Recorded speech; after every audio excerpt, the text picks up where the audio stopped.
Olá amigos, estamos iniciando nosso estudo, tema 11, responsabilidade na prática mediúnica. Aula 30, orientação para a prática mediúnica. Nós chegamos a esse ponto agora, onde nós vamos colher bastante informação, principalmente de Manuel Filomeno de Miranda, sobre a reunião mediúnica na prática.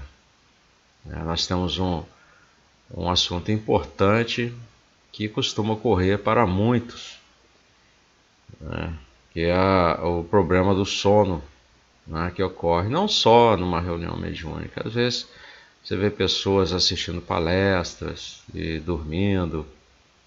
Então nós temos que obter um pouco, alguma orientação com relação a isso. Então que Jesus esteja sempre iluminando nossos corações, que nossos anjos guardiões e os bons espíritos estejam conosco aqui nesse momento para que possamos trazer bons entendimentos, ok? Então Manuel Filomeno de Miranda, ele fala o seguinte, que nunca se permitia adormecer durante a reunião sob qualquer justificativa em que o fenômeno se lhe apresente. Por esse comportamento gera dificuldade para o conjunto, sendo lamentável essa autopermissão. Então todo movimento entre as duas esferas de ação deve acontecer suavemente, como num centro cirúrgico que o é, de modo a refletir-se na segurança do atendimento que se opera. Manuel Filomeno de Miranda. É uma questão bastante lógica, porque se nós estamos fazendo um trabalho, não podemos fazê-lo dormindo. Se nós estamos aprendendo alguma coisa, e nós vemos, às vezes acontece até em sala de aula, de escola, alguém acaba adormecendo, por falta de atenção, falta de interesse. No caso de uma reunião mediúnica é algo mais sério. Nós precisamos nos manter alerta e não podemos adormecer durante a reunião. Não importa a justificativa que o fenômeno possa apresentar. Esse comportamento ele vai gerar dificuldade realmente para o conjunto e é lamentável, sabe? Porque a manutenção da concentração, dessa presença ativa, ela é crucial para qualquer encontro desse tipo, independente do seu propósito ou duração. Uma analogia com esse centro cirúrgico, conforme Manuel Filomeno fala, é apropriada. Assim como numa sala cirúrgica, onde cada movimento ele é calculado, ele é preciso, não é verdade?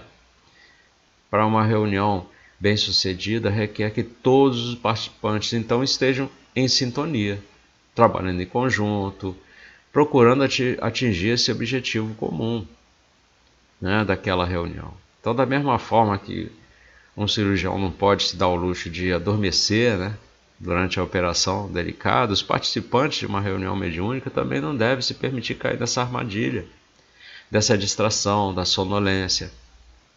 Tem que estar alerta, se vigiando. Que o valor de você se manter alerta durante uma reunião, ela pode ter várias faces, como se diz, multifacetado. Primeiro, isso pode demonstrar respeito pelos colegas, pelo aquele processo todo que está ocorrendo ali na reunião. Então, quando o indivíduo adormece, ele está o quê? Se desconectando. E, implicitamente, ele está dizendo que a minha participação é dispensável. O que pode até minar aquela coesão do grupo. Então, tem que ficar alerta. E as informações vitais que vão acabar sendo perdidas, comprometendo até uma qualidade futura do grupo. Então, na nossa última análise, pensando bem, essa sequência de atendimento que se opera nas reuniões mediúnicas, ela está intrinsecamente ligada à nossa capacidade de permanecer focado e comprometido. Não é verdade? A vigilância constante numa reunião é como aquele fio condutor né? O Miranda também fala muito nisso, que conecta as esferas, né, do plano espiritual com o plano material, porque o médium é isso, é o medianeiro, que está no meio.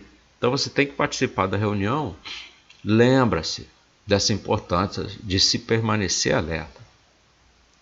Pensa no cirurgião habilidoso no centro cirúrgico, para garantir que aquele procedimento seja bem sucedido e para garantir também resultados positivos para todos que estão envolvidos.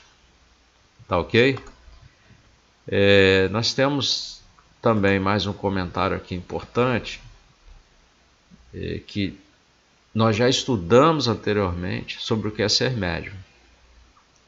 E nós vimos também que essa faculdade ela é inerente ao homem. Então, portanto, essa orientação ela vai se aplicar mais àqueles que têm mediunidade ostensiva.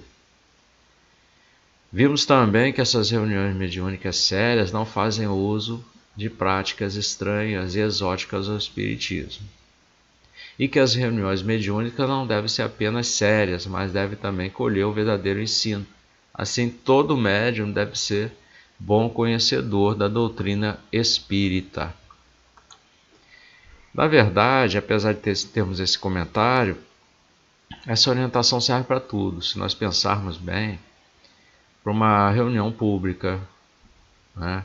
O que é interessante até mesmo nesse caso de uma reunião pública, você, já sabendo qual o tema, você procurar ler algum livro sobre o assunto, ver algum clipe, algum vídeo sobre o assunto, para você chegar na reunião pública e compreender melhor o que vai ser dito ali. Até mesmo porque nós não somos donos da verdade, não é mesmo?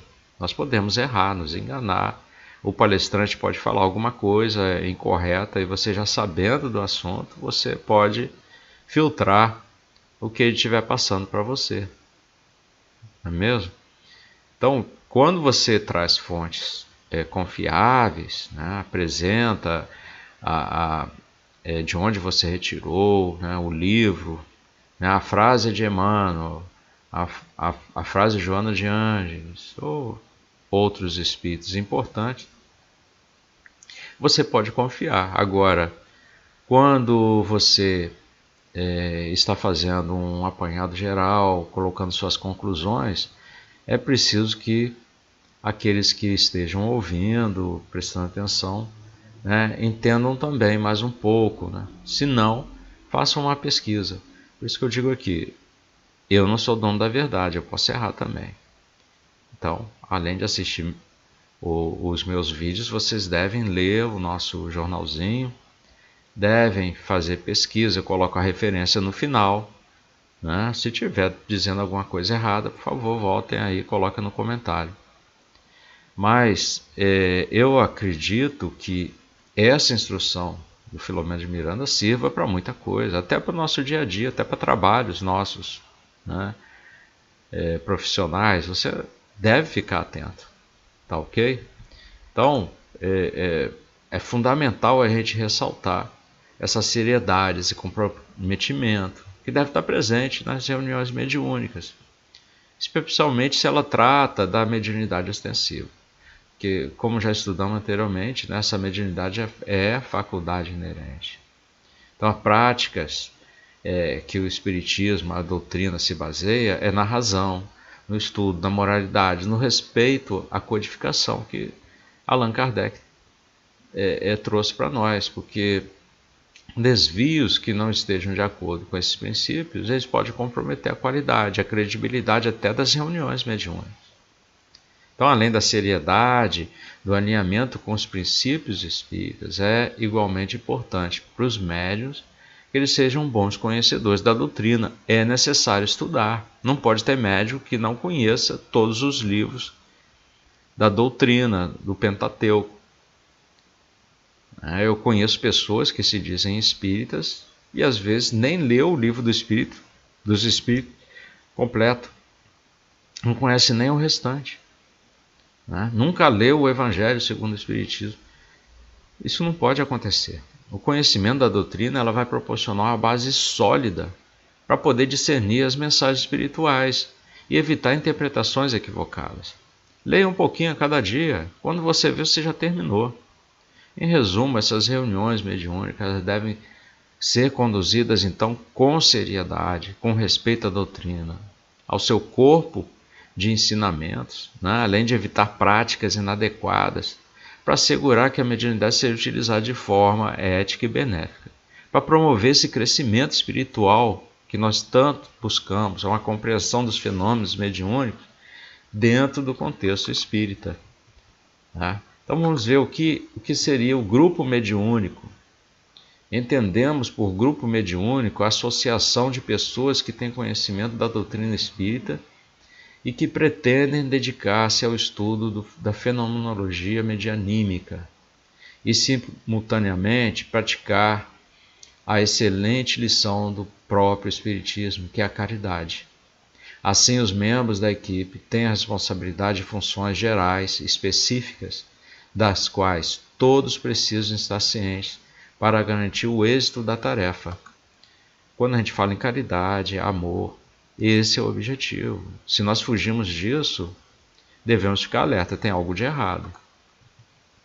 Então, essa equipe, formada por grande número de trabalhadores, se submete à direção de um mentor ou instrutor espiritual, o qual responde por todas as atividades programadas pelos dois grupos, o de encarnados e o desencarnados, sendo que o programa estabelecido pela equipe do plano físico depende para a sua execução da aquiescência e permissão do mentor espiritual. Nós vemos aqui então que existem regras, normas que todos precisam seguir. E é louvável, esclarecedor, essa definição de grupo mediúnico, né? Porque é uma associação realmente de pessoas que possuem conhecimento da doutrina espírita. Olha, conhecimento da doutrina espírita. Se você está num grupo mediúnico, trabalhando, e não conhece a doutrina, não estudou os livros, não faz constantemente estudos, tem algo errado nesse grupo mediúnico. Tá? Não é simplesmente ler também, somente ler. Existem cursos para você fazer, mas a leitura é o início, é o fundamental, que você tenha lido todos esses livros. São 5 livros para você ler. Casos que pareçam exceções, nós temos exemplo do Divaldo, né? Nem ele pôde dar continuidade ao trabalho com os espíritos, porque ele não queria ler no início, quando ele era novo, bem novo, ele não queria ler o livro dos espíritos que ele ganhou. Não tinha lido nada. O espírito falou, você já abriu? Não, nem abriu o livro. Resultado, depois daquele chamado, ele passou a ler o livro, lê até hoje. Hoje ele já lê no formato digital, que o livro dele antigo, que ele guardou, né, está abarrotado de folhinhas coladas de anotações. E ele hoje aprendeu esse manuseio, né, de PDF, de arquivos, e faz anotações ali. Então, mais do que isso, essa integração da caridade também, que é um elemento central nesse contexto todo, né? Praticamente é um lembrete fundamental do propósito, né, maior do Espiritismo, que é a caridade. Então, o grupo mediúnico ele tem que estar bem estruturado, tem que estar consciente das suas responsabilidades e funções. É essencial para garantir o sucesso da tarefa medianímica. Tá? Então, cada membro tem que desempenhar o seu papel importante nessa promoção de um ambiente de estudo sério e caridoso, bem como nessa condução das atividades mediúnicas de acordo com os princípios espíritas. Se você pertence a um grupo mediúnico e não estuda, não tem conhecimento de toda a doutrina, tem algo errado aí. Permitiram você entrar e quem permitiu também está errado. Tá? Tudo tem que ter seu tempo, tudo tem que ter um preparo. Então, além do estudo, a prática da caridade, a colaboração, a empatia, a harmonia entre os membros do grupo são aspectos cruciais. A confiança mútua, o respeito pelas capacidades, pelas limitações de cada um, tá? Que são essenciais para aquele funcionamento eficaz do grupo. A presença de funções gerais, específicas dentro do grupo também é uma prática sensata. Que essas funções gerais elas podem incluir o quê? A organização da reunião, manutenção do próprio ambiente, para que ele fique mais propício, a promoção do estudo da doutrina, né? São funções específicas que podem envolver todos os participantes ali, com diferentes tipos de sensibilidade, não importa, pode ter um que saiba psicografia, outra psicofonia, outros não tenham tanto assim, mas vão desempenhar papel específico durante a sessão mediúnica. Em resumo, esse grupo mediúnico consciente tem que estar consciente dessa responsabilidade de estudar a doutrina, de praticar a caridade e trabalhar todos unidos juntos de maneira harmônica. É um exemplo notável, então, se você tem um grupo desse tipo, de como a mediunidade pode ser uma ferramenta poderosa para crescimento espiritual e auxílio dos demais, dos espíritos sofredores e dos demais. Então, o espiritismo, quando ele é praticado com seriedade e amor ao próximo, ele pode ter um impacto significativo na vida de todos os mundos, nessa evolução onde todos estamos envolvidos. Então, quais são os cuidados requeridos na prática mediúnica? A reunião mediúnica requer cuidados que não devem ser ignorados pelo espírito esclarecido e por apresentar a interação entre as duas equipes de trabalhadores, a do plano espiritual, a do plano físico. Então é preciso que a sintonia esteja ajustada, considerando-se os benefícios que vão resultar daí. Então, fugir das orientações preconizadas pela codificação ou das transmitidas pelos espíritos superiores, fiéis aos princípios espíritas anunciados por Allan Kardec, né, nosso codificador, representa uma imprudência que pode resultar, no mínimo, em situações embaraçosas. Então, do mesmo modo que as doenças resultam das imperfeições físicas que tornam o corpo acessível a influências perniciosas exteriores, a obsessão é sempre o resultado de uma imperfeição moral que dá acesso ao espírito mal. As causas físicas elas vão se opor às forças físicas. A uma causa moral tem que opor uma força moral. Então, para preservá-lo das enfermidades, fortifica-se o corpo. Para livrá-los da obsessão é preciso o quê? Fortificar a alma, se espiritualizar. Daí a necessidade de o obsidiado trabalhar pela sua própria melhoria, o que basta, na maioria das vezes, para o livrar do obsessor sem recorrer a terceiros. O auxílio destes se torna indispensável quando a obsessão degenera em subjugação, porque então o paciente muitas vezes perde a vontade e o livre-arbítrio. Tá? Então vejam quanto é importante nós estarmos cientes, né, de que são imperfeições, né, que tornam o corpo vulnerável. Influências externas que vão prejudicar essa obsessão espiritual são resultados de imperfeições morais. Então, essas causas físicas das doenças podem recorrer de forças físicas. Nós temos medicamentos, tratamentos, cuidado com o corpo. Agora, o problema das causas morais que levam à obsessão tem que ter uma abordagem moral e espiritual. Tem que fortalecer a alma. Trabalhar na melhoria da própria conduta. Isso é crucial para livrar dessa influência de espíritos obsessores. Nós vemos que esse texto que eu acabei de ler, ele traz muita da ênfase, a importância do próprio obsidiado trabalhar pela melhoria moral, né? Que na maioria dos casos acaba sendo suficiente. Você se liberta do obsessor, né? Sem a necessidade de intervenção de terceiros, se você melhora a sua moral. Mas, no entanto, se houver a necessidade, né? Porque a obsessão pode estar profunda a ponto de se transformar em subjugação. Então, nesse estágio, o paciente pode perder a capacidade de exercer até seu livre-arbítrio e tomar decisões conscientes, vai se tornar cada vez mais vulnerável à influência de um espírito obsessor. Aí precisa de ajuda de terceiros. Tá? Então, mais uma vez, essa abordagem do texto, ela destacou mesmo a importância da responsabilidade individual na busca da melhoria espiritual e moral. É o meio mais eficaz que nós temos de prevenir e superar qualquer problema que venhamos a ter, principalmente na reunião mediúnica, pode ocorrer uma obsessão espiritual. Se você não tem estudo, não toma esses cuidados. Então nós precisamos ressaltar essa necessidade desse apoio, né? E do estudo, de ser esclarecido.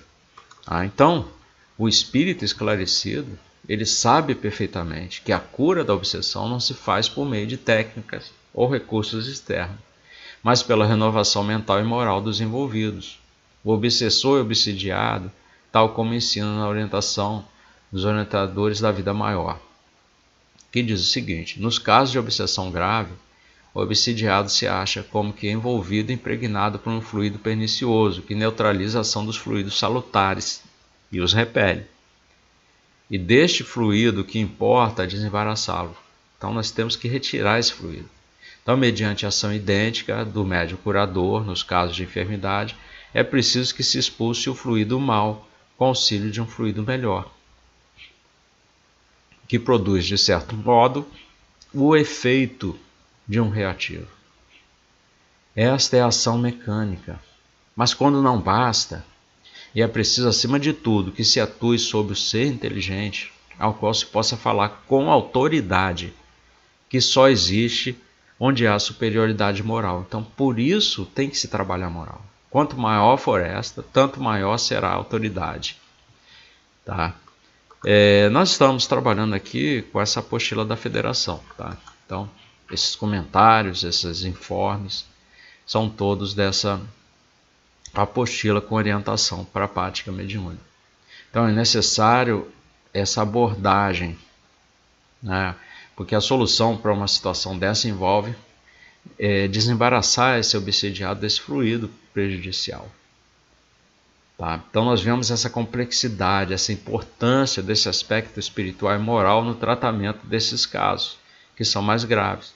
Então a necessidade moral e superioridade espiritual é necessário para lidar com eficácia, tá? Essa situação. Então, finalizando agora, nós podemos dizer que a prática mediúnica séria e instrutiva deve ser conhecida, divulgada e mantida na casa espírita, merecendo essa vigilância ativa por parte dos dirigentes e trabalhadores da casa espírita, e em especial dos grupos mediúnicos, a fim de não deixar conduzir pelo embuste e pela mentira de obsessores, encarnados e desencarnados, que, despeito de possuir intelecto desenvolvido, ainda se encontram distanciados do bem. Porque se você não segue o caminho do bem, não segue a doutrina, buscando o amor e a caridade, você está se afastando desse caminho. Olha, nós utilizamos Orientação para a Prática Mediúnica no Centro Espírita, a primeira edição de 2017. Busquem nesse livro. Ele é muito importante, muito interessante. Tá ok? E espero que todos possam fazer o seu estudo, prestar muita atenção, não adormecer mais, principalmente nas reuniões públicas, não é mesmo? Você sentir aquele sono, busca algum, sei lá, se belisca, né, como diz, né? Morde a ponta da língua, o sono, o bocejo desaparece. Tem muitos recursos aí que você pode fazer, principalmente aquele de estudar antes o tema, se preparar. A reunião mediúnica você também tem que se preparar, tá ok? Então, bons estudos, que Jesus esteja sempre iluminando seus corações. Mais uma vez eu agradeço a todos, né? E busquem estudar, verifiquem se eu falei alguma coisa errada aqui, vão lá pesquisar nessa apostila, né? Procura na internet, livros com fontes confiáveis, né? E livros, tá ok? Então, até a próxima.